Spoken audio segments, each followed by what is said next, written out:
and welcome to another episode of Trailblazers Rising, where we talk about our stories of triumph and tribulations as neurodivergent entrepreneurs. Today with me, I have a friend who I've been following for quite some time. We've been mutuals for a hot minute, but I don't understand time. It's an illusion, so I couldn't tell you how long. Sarah Bigman, who is, I'm happy to say, a licensed therapist and functional medicine practitioner. Sarah, say hello. Thank you for.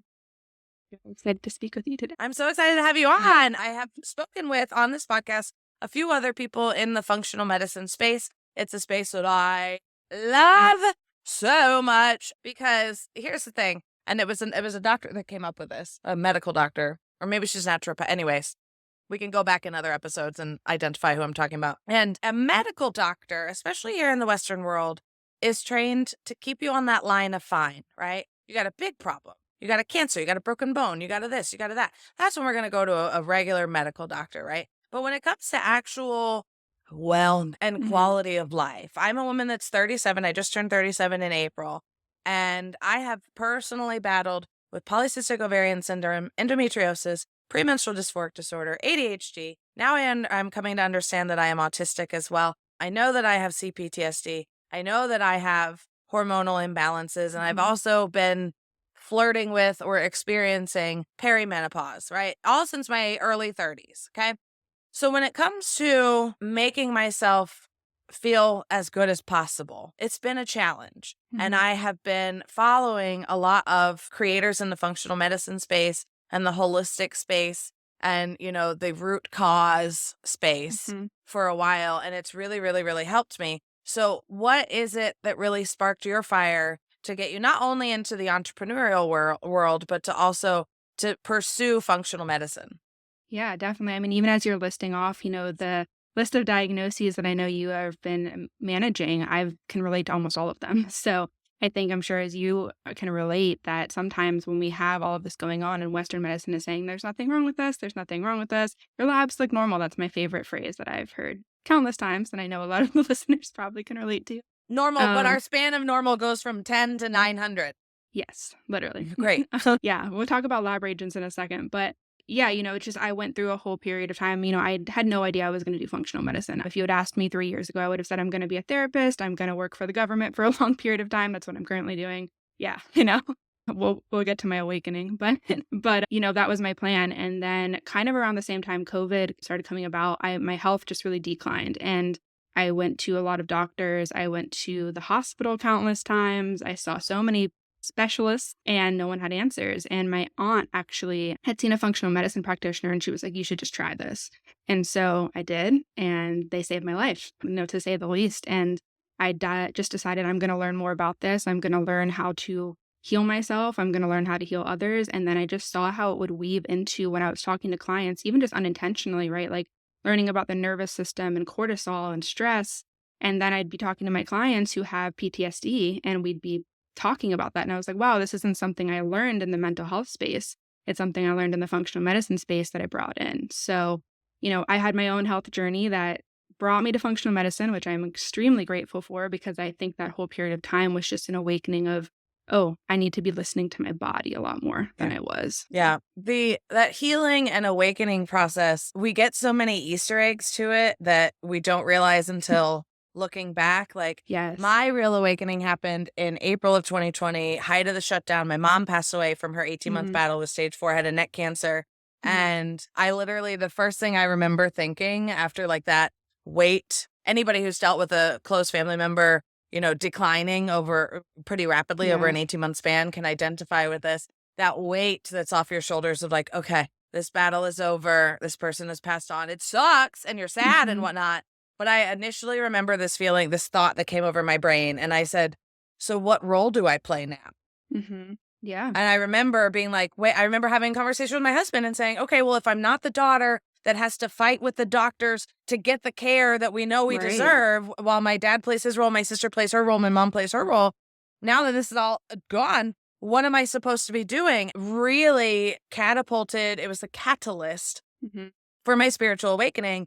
And, I wouldn't change it for anything, but like being around Western medicine for that 18-month span of time was really traumatic for me, especially just in the scenario I was in. We weren't allowed to say hospice. My mom refused. So like there was not one point in time in that 18-month time frame that any one of us like said, okay, well, mom's going to die from this.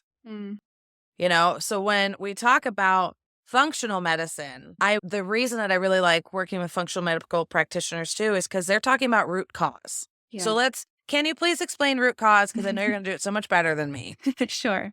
So when I think of root cause, I think one thing that I loved that my functional medicine course that I took explained really well is there's never really one root cause. And it's actually kind of a disservice to clients to say, we will find your root cause, because sometimes there isn't one specific one because of how systemic dysfunction impacts one another. So for example, right, I know you mentioned that you have hormone imbalances and, gut health stuff. Those all correlate because if you kind of break it down, if you're not digesting your nutrients, for example, then you're not getting the nutrients you need to make your hormones. And if you're not making your hormones, you're not, balancing your cortisol and your DHA and your stress hormones well enough. And so, of course, that has an impact on your ability to wake up and sleep regularly. And it's just, I'm gonna plug FDN just to make sure that it's clear that's what I am. But they talk about something called metabolic cascade, basically, which is just that once it starts, it just keeps going. And so, yes, we can, pick out root causes such as, this gut, you're having issues with your digestion, or you're having issues with your hormones, or you're not balancing your cortisol. But really, there's a lot of root causes. And that's something, as you've mentioned, Western medicine just doesn't have the time for, I think is a really good way to say it, because they're so focused on acute care. Yeah. But, in my opinion, I just think that there should be more collaboration where a Western medicine doctor can say, yeah, you know what, there is no acute cause for this, but let me refer you to this functional medicine practitioner who can spend the time, spend the energy doing labs, doing research. And so, the long way around that is root cause is kind of the cascade of how your systems have tried to work together to keep you alive. I come from a very we love our body and we talk about it positively approach. It has led to dysfunction over time for various reasons. And, I was talking to somebody else on this podcast, the worm queen herself, Kim Rogers, and we were talking about the level of toxicity that exists in our surroundings and our environment right now. Yeah. If you're not aware of it, just from the scents and the fake fragrances that are embedded into every part of our life and all this other stuff, that if you're not aware of a more natural, holistic, non-Western medicine route, then you can't just take herbs and have it work on a toxic overloaded body, right? So exactly. thumbing their nose, the Western world thumbing their nose at herbal remedies and all this other sort of stuff, of course, it's not going to work for you if, you're eating terribly processed foods, highly processed foods with all sorts of stuff in it, right? And you are on, ibuprofen, for crying out loud. I used to pop ibuprofen anytime, something hurt just the littlest bit. And now I'm finding out what it can, allegedly, I don't know if I have to say that now. Anyways, guys, don't come after me. But what it can do to your gut and wreck your gut. And the amount of people, listen, I'm going to say it because I'm that person. The amount of people that are running around America that are severely constipated, I was one of them, didn't even realize it. I was like, yeah, it was a joke when my mom was alive because she was the only one that I could really talk to about. It was literally a joke, like, Mel, if you're going out of town, make sure you're taking something because you're really not going to poop if you start traveling and all that sort of stuff because of biological functions of the gut of oh, well, we never know when we're going to be able to pull over and poop. So let's just make it so you don't have to poop. And that, in all of my research, can greatly impact your hormone imbalances too, because you're not eliminating the waste. Yes, absolutely. And I think on the topic of toxins, just to add in there, I think a lot of times I'll see people, especially on TikTok, posting videos of oh my gosh, I just learned all of these things are toxic for me and I'm stressed because how many things am I supposed to eliminate? How am I supposed to live, right? And it can be super overwhelming. So to that, I just wanted to, say that it's about the toxic load more so than it is specific toxins. So for example, if you're healing and you're in the process of trying to figure out what works for you and what doesn't, and right at this moment, you need to keep taking Advil so you don't have a headache every day, take the Advil. Yes. Right. Especially if you're detoxing or if you're doing anything, take the Advil. It's fine. It's not going to be the one thing that damages everything. But I think it's more about thinking about, okay, if I'm going to take Advil every day, then I'm just going to be a little bit extra careful with how much wine I drink or, another toxin, breathe, how many candles so it's just about minimizing and maximizing. But I don't think there has to be this stress of let me eliminate every single toxin that's ever existed, because that's just not realistic. And you got to figure out, especially as us low dopamine producers and receptor brains, I cannot give up my diet soda. This Mhm. this bitch loves a Fresca. This bitch loves a Diet Dr. Pepper. There's dopamine packed in there. They don't list it on the label, but it's in there.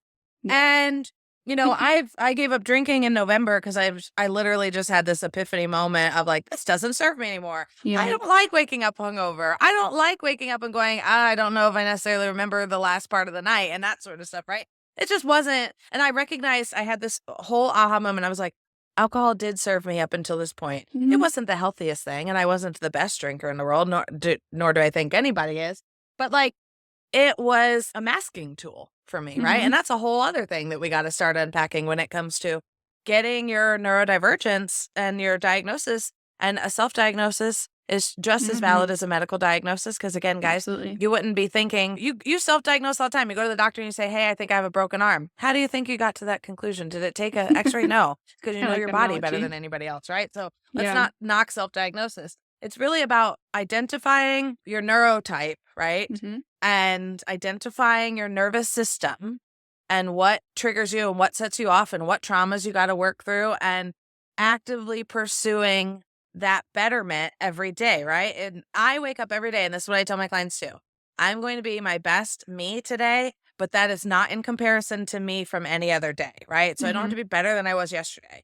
I just have to show up and do the most that I possibly can for myself and my well-being, and then everything else will fall into play. Absolutely. Yeah, I like that approach. I think that that's helpful, especially I have a lot of clients who will say things very similarly to me, like, well, but yesterday I was, succeeding times 10, or yesterday I was getting everything done, and today I don't have the motivation. And I think also as women to bring that into the discussion, but, our hormone cycles are much different than men. So to have the expectation that we're going to be able to do everything that a man can do, and but they have 24-hour cycles, but ours are much more like 32-day cycles. Yeah. So to also have empathy for ourselves, that it's not a failure on our part if we cannot do as much as we can one day to another, and to just have gratitude for that, and Yeah. value that about yourself has been really helpful for me personally in learning how to work with that. So I agree. Yeah. Yeah, working with your natural energy cycles has really, because as much as the next professional, that it's more than just your hormone cycles, right? Our energy levels, our mood, all of that. Yes, it's greatly affected by it.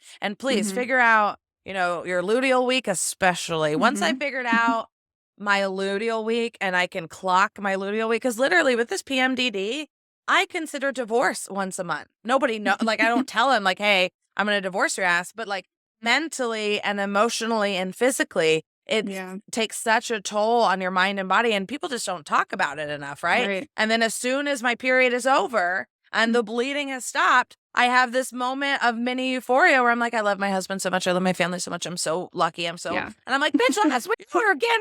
Come back and get the fuck out of here. What are we talking about? So, Yeah. when it comes to mental health and functional medicine, those go hand in hand. I believe so. Yeah. But I might be biased. I I do think you're believe the best so. one to speak on the subject. Yes, thank you. Yeah, I mean, they absolutely do. I think that even, looking at PMDD, it's something that I deal with as well. And I just remember talking to my psychiatrist, who was just like, well, you can take a Prozac at the end of the month, or you can, isolate yourself. I'm like, great, this is very helpful advice. But meanwhile, the way that I've been able to manage it is actually by learning about my hormones. And like one thing I learned was I had a crazy estrogen dominance, just out of control estrogen dominance. How does one Um, know if they have a crazy estrogen dominant? so I did a lot of lab testing. So I Okay. actually did a hormone panel on myself. You That's do the one Dutch benefit of being test? a functional. You can do Dutch. Dutch is really great. There's a stress and hormone panel I really like from Fluids IQ, similar information. And, I saw that my estrogen was completely out of balance with my progesterone. And that explains a lot of my symptoms towards the end of the month, not to mention my detoxification was having a whole party of itself. So I wasn't clearing the estrogen. But, that's the answer, right? The answer is work on my detoxification. The answer is work on my estrogen to progesterone pathways. And once I started working on that, lo and behold, my PMDD has mostly cleared up at this point. So to have, talking about it from the mental health perspective, a lot of times they just want to throw medicine because, it will put the Band-Aid on. It will work, right? Yeah. Like, yes, if I took a Prozac towards the end of my cycle every month, I'm sure I would feel better. But as soon as one day I stop taking that for whatever reason, it's going to come back full force. So I Yeah. would rather, we talk about root issue or root cause. We need to address the root cause, right? Which was that I was having an imbalance. And, from my perspective, it was stemming from years and years of chronic stress that threw off my cortisol. And then everything else just kind of cascaded. So Yeah. Yeah, I think it's a disservice to clients to not consider root cause when you're looking at mental health. Absolutely. Absolutely. So, what are some of my favorite stress relievers and my favorite ways of managing stress, right? I run two businesses. I run my coaching business. I run the Neurospicy Academy. I'm second in command Mhm. over there. Shout out to everybody over there. And, I have sons. I have teenage sons. I have two male dogs. I have a husband. And I have some semblance of a social life, even if that is hanging out with people online at the Neurospicy Academy most of the time. But whatever, it's fine. It is what it is. And self care is I am actively seeking out a different word for what I do and what I require my clients to Hmm. do, because self-care, everybody's just like, "Oh, spa day." And I'm like, "No, literally I'm talking about personal care." So I'm like, "Did you shower today?" "No, I didn't have it in me to shower." "Did you do baby wipes in the PTA?" "Yeah, I got baby wipes in the PTA." Cool. Self-care done. Right? Making Mhm. sure that I take my makeup off at night, right? Making sure that I tell my family members that I love them so much and I'm so thankful for them. That's self care. Making sure that if I am not in the fucking mood to deal with people, right? Mhm. Maybe it is that luteal week. Maybe I am real crusty. My business partner and my husband have agreed that they know when it's coming to, and they're like, oh, hey, how are you today?" I'm like, "I probably need a snack, huh?" Like it's really a life changing a week for me. And like just saying, I have to just watch shows in my bed with my weighted blanket in a dim room because I don't have anything Mhm. else in me. That is self care to me. So, Yeah. what are some of your tips for managing stress? Yeah. I think that, like you said, self-care is kind of a loaded question these days, especially because, it's funny because I had a client who literally just yesterday said to me, I've been watching all the videos online and I'm taking walks, I'm journaling, and I don't feel any better. And my response to that was, well, self-care looks different for everybody, right? And I think the best way to figure that out, and the way I figured it out for me, was to align with my values. So it's a therapy intervention called ACE, but with it, there's a values exercise you can do. And it's where you answer various questions. I can give this to you or post it online at some point, but you answer questions and you determine what your top 5 or 6 values are. And so for me, like, I value alone time and relaxation. I value time with my family. I value listening to music, or like learning about new things is kind of one of my values. And so to align your self care with your values is extremely important, not to align them with the person on TikTok whose videos you're watching values, or your friends' values, or even your therapist values. I tell my clients all the time, I'm giving you examples. Feel free Yeah. to not take them. I'd rather you take my ideas and then run with them and figure out something that works for you than copy exactly what I'm suggesting. Yeah, they're Um, they're used for inspiration. right. Yeah. Yeah.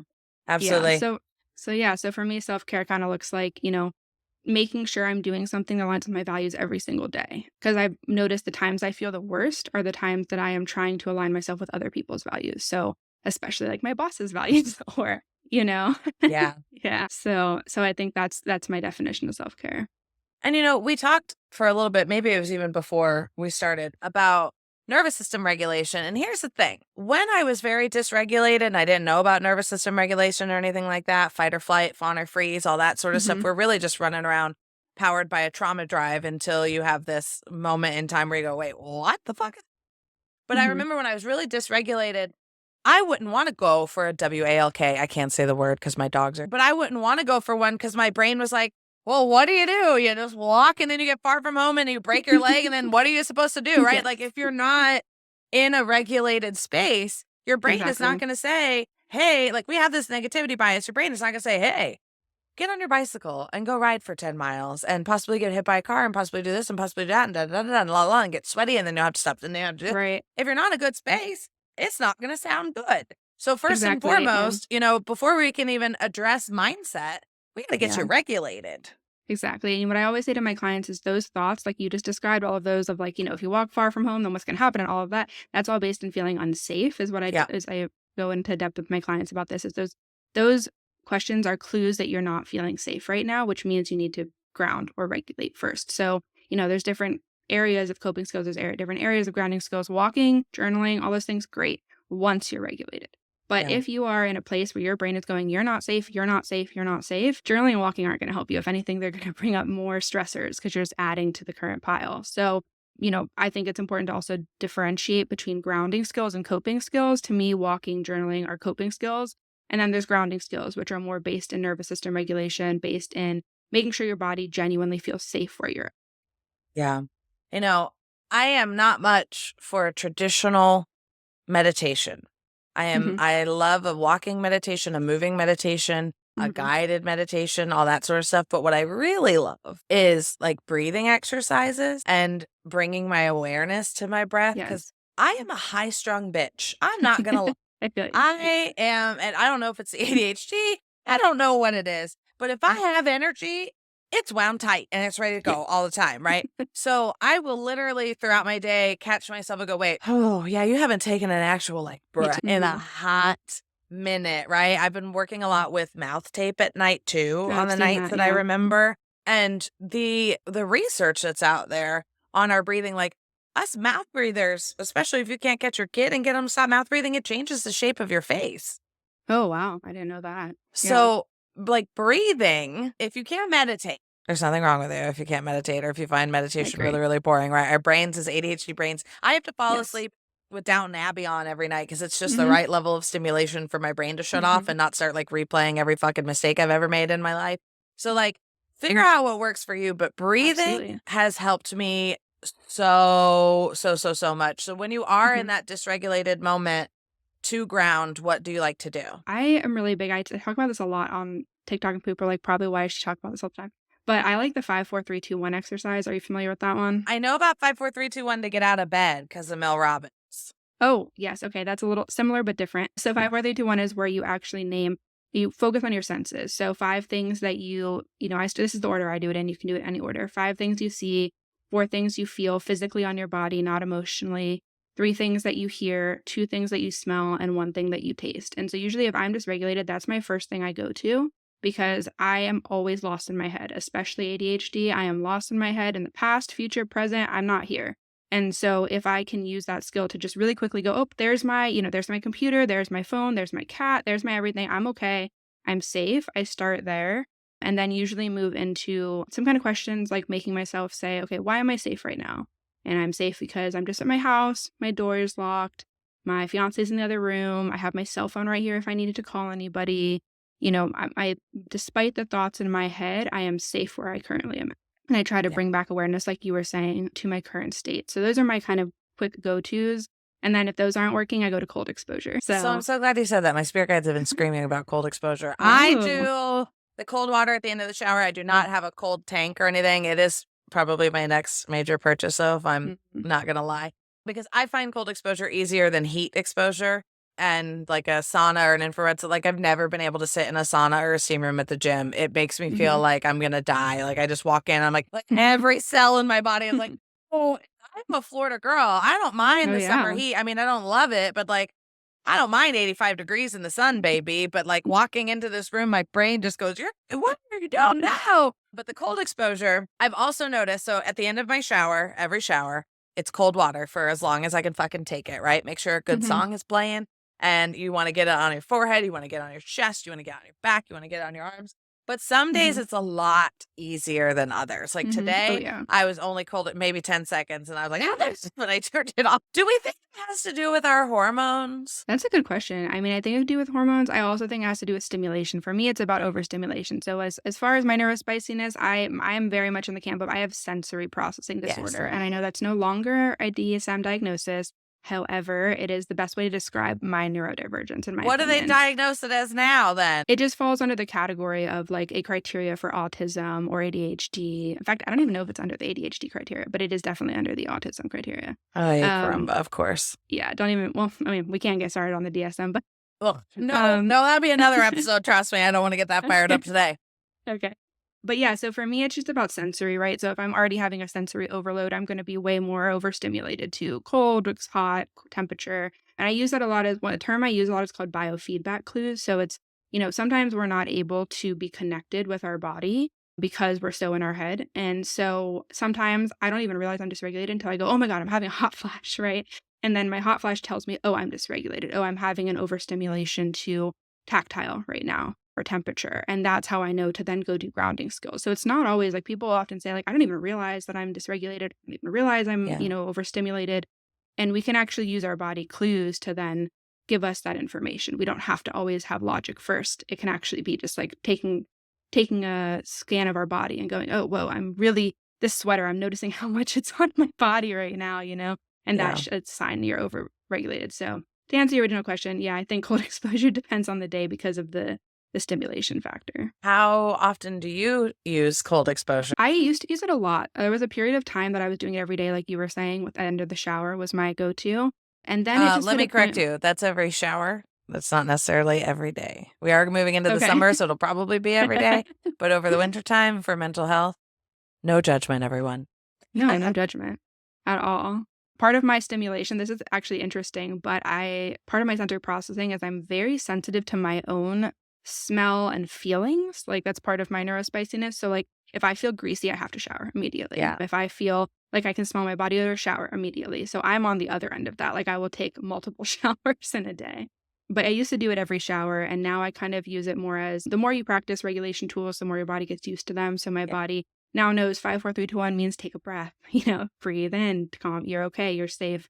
But it used to be kind of my, I don't say last go-to, but if I tried all my coping skills and it wasn't working, time to go take a cold shower, or time to take an ice pack out and put it on my chest. Yes, there have been many a evening where I take an ice pack to my bedroom and I place it usually around my neck and my chest and whatnot, and I just lay there with my weighted blanket. I have my special lights back there. Because here's the thing, and this is something that I noticed. I used to be in the restaurant industry for many, many, many years. And, when your job requires you to run around, I've walked Yes. 30,000 steps on a double before. I remember Mhm. looking down at my Fitbit and being like, Jesus, Mhm. what is happening? And so when I went from that to working from home exclusively and sitting down primarily, now my body doesn't register sitting as rest. So when I would try and power down after a day of working in my office, we have a tiny 1,300 square foot historic home that we love so much, but like everything's right here, right? Yeah. So if I would just go from my computer to the couch and sit there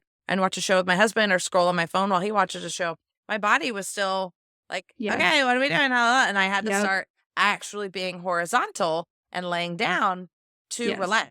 So now I'm Yeah. like, well, we're going to go all fucking out. And I have pretty lights that are like twinkly, and I have special little candles that look like they're going, but they're not actually really candles. They're fun, battery operated. I have my weighted blanket. Like it's going to be a total Zen experience. And that's all because I was able to like tap in and say, wait a minute, what is happening here? Why am I not feeling my best? Why am I not feeling rested and whatnot? And with all of my tourist placements, let me tell you how important it is that this bitch gets her fucking rest. Yeah, definitely. I understand that. And I think too, sometimes people will say to me, it's hard to feel safe enough to even like come home to my body. And so I just want to say for any listeners who are like listening to this and are like, great, I would love to do that, but I don't even feel safe enough to exist in my body. Like that's okay. And that's a place to start too. So to not, put extra stress. I always say the last thing we want to do in general is put extra stress on ourselves, no matter what that is, whether it's literally through eating foods we're not supposed to be eating because we have sensitivities, or whether it's through being around people who don't, build us up and make us feel confident, or whether it's through our own negative self-talk. Like the world is stressful enough. So to remove any extra layers of stress is just what is needed. Yeah. Working through and identifying the traumatic things that we've experienced growing up and whatnot, right? The one thing that really made trauma understandable for me, the thing that really made it hit home, and it was the severity of the trauma you experience has nothing to do with the incident. It has everything to do with how alone you felt when you experienced it. Absolutely. Yeah, I absolutely agree with that. And I think that it's important. And I have a lot of clients who will minimize their trauma to me. And, it's awful to hear as a therapist because I'm like, if you're minimizing it to me, I can't imagine how you talk to yourself about it. So We're conditioned I to think minimize our trauma. That's one of the biggest things that I've absolutely. been working through too, to be like, we don't have to compare traumas, right? No. Your Mm-mm. big changing life event compared to my big changing life event are not comparable because we were raised in No. two different scenarios, environments, and families. Right. And have you heard of the little T versus big T trauma as well? No, maybe. I don't refresh me. Okay. I also don't even know who made this up. So if, someone listening knows, feel free to Let us know. But I know Gabor Mate talks about it. I don't know if he originated it. But there's this idea that, there's big T traumas, which is what people typically think about, like someone passing away, a disaster, a car accident, war. Those are, big T traumas. And those are ones that are like more societally accepted. Like people will say, oh, yes, you were in a car accident. Of course you have PTSD. Of course, they're more accepted, I guess. And then there's a lot of little T traumas that people don't think about as often, or are the ones that people end up invalidating themselves around. And that's a parent who every day told them that they weren't wise enough, strong enough, capable enough. It's the parent who didn't hug you. It's the sibling who made fun of you. It's the person who bullied you at school, right? Those things add up. Those things matter. And all of them combined probably make more than a big T trauma. Yeah. And so I think to understand it in that way can be very valuable because, like I said, there's enough invalidation in the world that we don't need to keep doing it to ourselves. I'm going to start calling my Yeah. trauma little T. There you go. Be like, okay, little T, come on. Yeah, if it validates it, go for it. Seriously. And that's so funny that you're talking about invalidation and validation. When I write my book, when I do it for the memoir and I write my book, it's going to be called Validated because, invalidation is my life's lesson to learn. And, by discovering my intuition and my psychic powers and whatnot, and being able to validate all of these ideas that I get. And like my spirit guides even say, when I'm scrolling social media, my spirit guides say them. And I go, okay, so I'm working with them. And they go, yeah. And I go, in what capacity? And they won't tell me. And I say, when? And they're like, we're not going to tell you. That would take all the fun out of it. But I very clearly know who I'm going to be working with, just not in what capacity. So whether they turn into clients or whether they turn into JV partnerships or anything like that. But I do get a very clear message then. So when it comes to, because we were talking ahead of time about, mindset and spirituality and all that sort of stuff.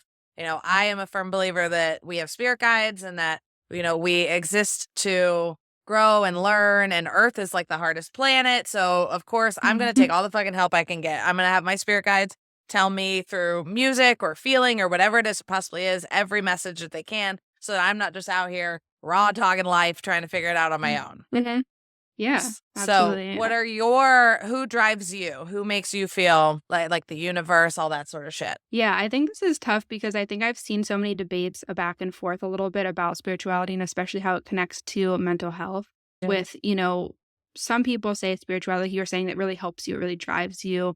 It really helps you sort of, feel motivated and stay on course. And I think that's wonderful. And I think for me, what motivates me is definitely, I have a belief in the universe personally. I actually was raised Jewish, so I do have some Jewish background that it still is part of my religious beliefs. And I think, there's a piece of it that I'm always really careful about. It's more so whatever my clients are believing in is what I will move forward with. So if I have a client who comes in similarly to how you were speaking, when it's like, well, I really believe in the universe and spirit guides, and that's who motivates me, great, that's the topic we'll talk about. But I also can see how that can be really invalidating for some. Like some people, especially I've seen on TikTok, think the idea of that is really harmful. Like they'll be like, okay, well, I didn't choose this life, I didn't choose such hardship, and that feels more into them. So I'm not sure if I should keep going because you seem to have left. So I'm going to call AT&T when we're done. Oh, no. Yeah, I was like in the middle of talking and then I was like, I don't know if I should keep going right now. I know exactly where we left off and we are recording again. Okay. So I was talking about my spirit guides and then I said, what is it? Oh, there's a lot of feedback from your mic. Hang on. Okay. Sorry. Yeah, me. Better. Are you by wind? I just moved it during the time we were gone. Yes. Okay. So you were talking about, I said, is it the universe, spirit guides? What is it? And then you were talking. So there you go. Pick up where we left off, my sweet angel friend. Okay.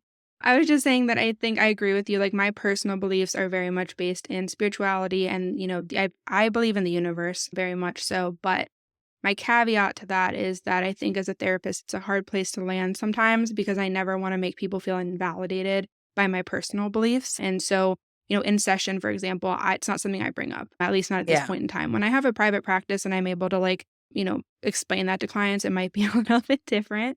But I very much go with whatever the clients are bringing to me. So if a client does come in, I do have some clients who are more spiritual and they'll say, yeah, the universe told me this, my spirit guides told me this. Great. We incorporate it into session. But I have other clients who will definitely feel more invalidated by that because I do understand that from a, trauma-based and trauma-informed perspective, saying I chose this life, saying I chose this hardship doesn't land with everyone. And in fact, can make people feel more invalidated. So, yes, I believe in spirit team, spirit guides, universe, but I think that it's important as a therapist to not really dive into that too much just so that my clients don't feel any sort of way about it. Yeah. And, I've had that question presented to me a lot of times as, a business mindset coach I talk about, seeing things in a positive light. I talk about rewiring your brain in a way that negativity bias isn't going to take over and how we can get out of rumination, right? These are all standard settings for an ADHD brain, especially. And if you are in the throes of feeling like shit and everything's against you and why am I doing this and la la la la. Yeah, you're not going to be okay with the idea that like your soul signed up for this life. For sure. It's once we can get you into a more balanced state and perspective of like, maybe everybody isn't out to get me. Maybe the universe doesn't want me to fail. Maybe I was rushing through life. Maybe I was on autopilot. Maybe I was living and trying to fit into the standard box norms that I don't fit into and trying to make myself neurotypical and this and all these other things. And of course, I'm not going to be happy. Of course, things aren't going to fucking work out for me when I feel like I'm slamming my head against a wall all day, every day to be what people want, right? So when it comes to just trying to be your best, just trying to feel, I really just want people to know, just try and feel good every day. Let's try and do whatever it is we can to just energetically and mentally feel as good as possible, because what you're going to come up upon, oh my God.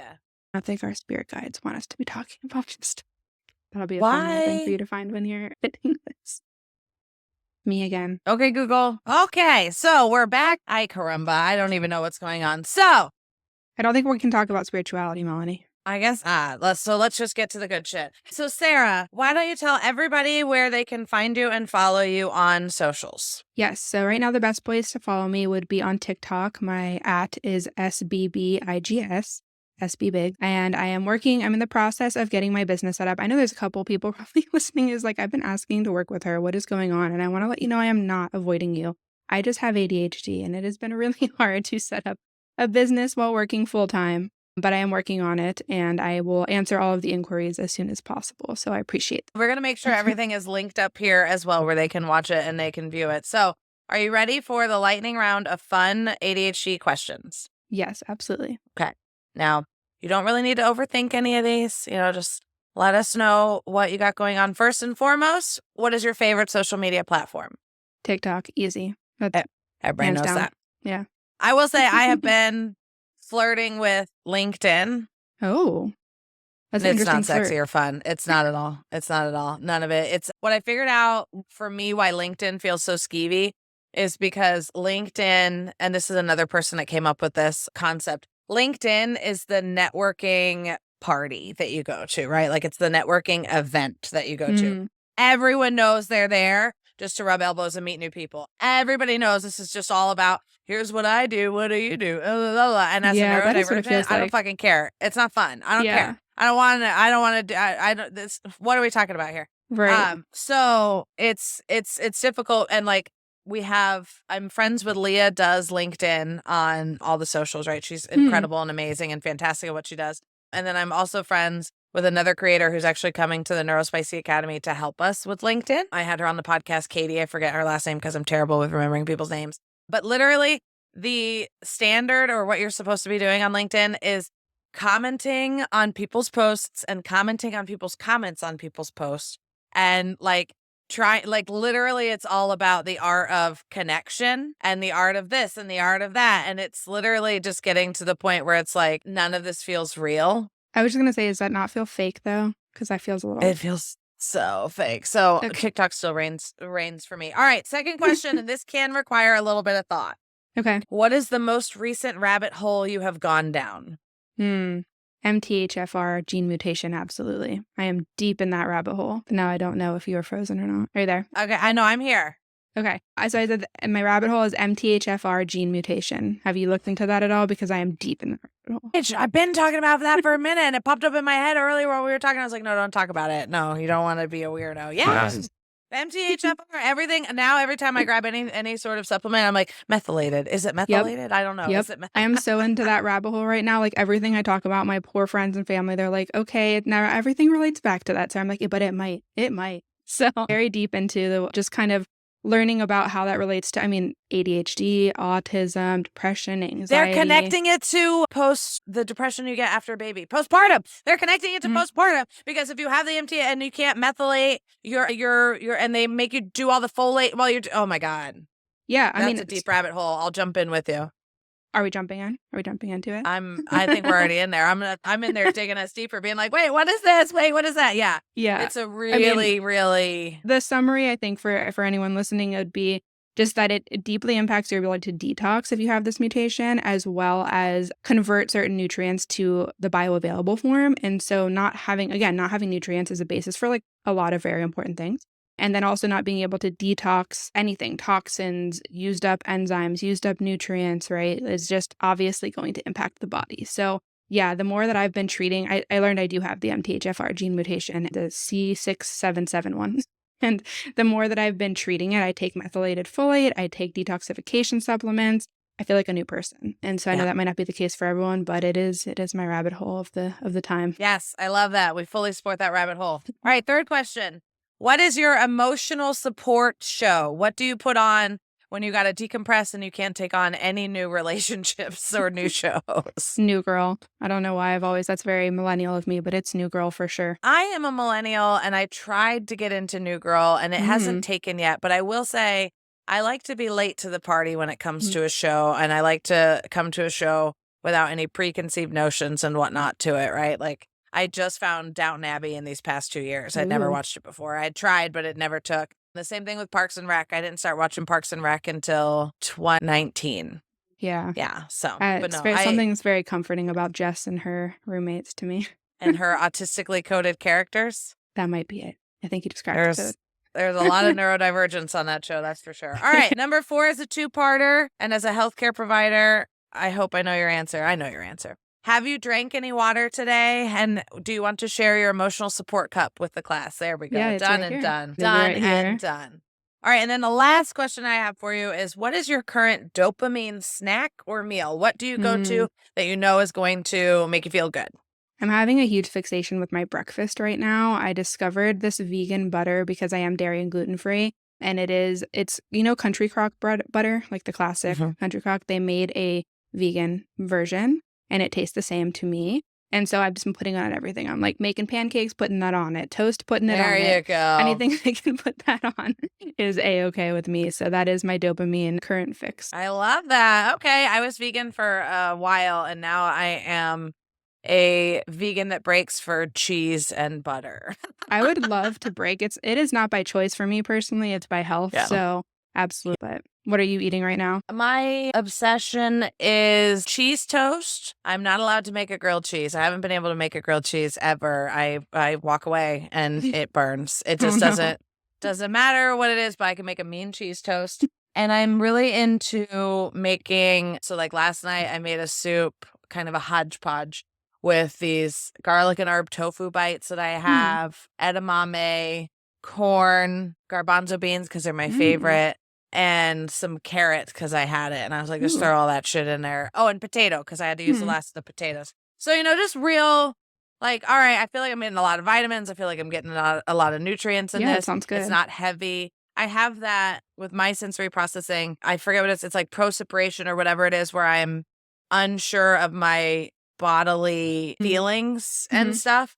And my least favorite one of my least favorite feelings in the world is being overly full. I don't like to eat until the point where I'm like, what? It really, really, I hate that feeling. I'd rather be hungry than feel that way. Yeah. So I like a soup because you can just eat a little bit and then be like, okay, maybe more and that sort of thing. So definitely. That sounds good. You should send me that recipe.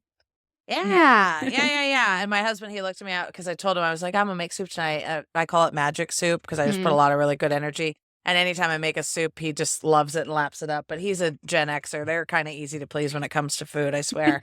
But he was like, oh, it's going to be so good. And so he looks at me and he goes, is this like a recipe you found, or is this like you coming up with shit? And I said, I looked at a couple recipes and then I came up with something. And he was like, okay, all right. So fair enough. It's good. You put enough garlic and salt and pepper and paprika and onion and something, I'm going to eat it. It'll be fine. Yeah, sounds good to me. Yeah. Awesome. Well, I want to thank you so much for being on the podcast today. You're a real trailblazer. And do you want to leave our listeners and our watchers with any last piece of advice? Last piece of advice. I think I'm going to go for a loop here, but if you haven't explored parts work and you're interested in deeper self-help and self-guidance, I would highly recommend looking into parts work. But it is something that it's another rabbit hole I've been in lately, and it's a very helpful intervention.